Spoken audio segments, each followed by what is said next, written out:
Hi மக்களே, இன்றைக்கி நம்ம மாடி தோட்டத்துக்கு நானும் எங்கள் அம்மாவும் பார்த்திங்கன்னா வந்தாச்சு. இன்றைக்கி நம்ம வீட்டில் பிரியாணி செய்யலாம் அப்படின்னு சொல்லிட்டு நான் டிசைட் பண்ணியிருக்கேன். அதுக்கான திங்ஸ் நம்ம மாடி தோட்டத்தில் இருக்குது. அதாவது புதினா, கொத்தமல்லி, அப்புறம் பச்சை மிளகாய் எல்லாம் இருக்குது இல்லையா. ஸோ அது இன்றைக்கி பறிக்கலாம் அப்படின்ட்டு அம்மா பாருங்கள் புதினா பறிச்சிக்கிட்டு இருக்காங்க. ஃப்ரெஷ்ஷாக நம்ம புதினா இவ்வளோ கிடச்சிருக்கு.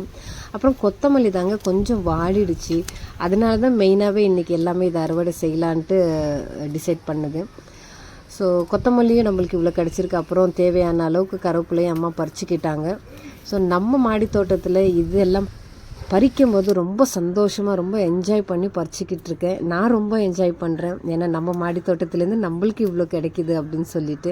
ஸோ பச்சை மிளகாவும் பிரியாணிக்கு மெயின் ராஜா பச்சை மிளகா. ஸோ அதுவும் பார்த்திங்கன்னா பறிச்சாச்சு. ஸோ நம்ம தோட்டத்தில் இவ்வளோ கிடச்சிருக்கு. ஸோ இதே மாதிரி இயற்கையான விஷயங்கள் உங்களுக்கு ரொம்ப பிடிக்குன்னா மறக்காமல் என்னோடய சேனலை சப்ஸ்கிரைப் பண்ணுங்கள். தேங்க்யூ.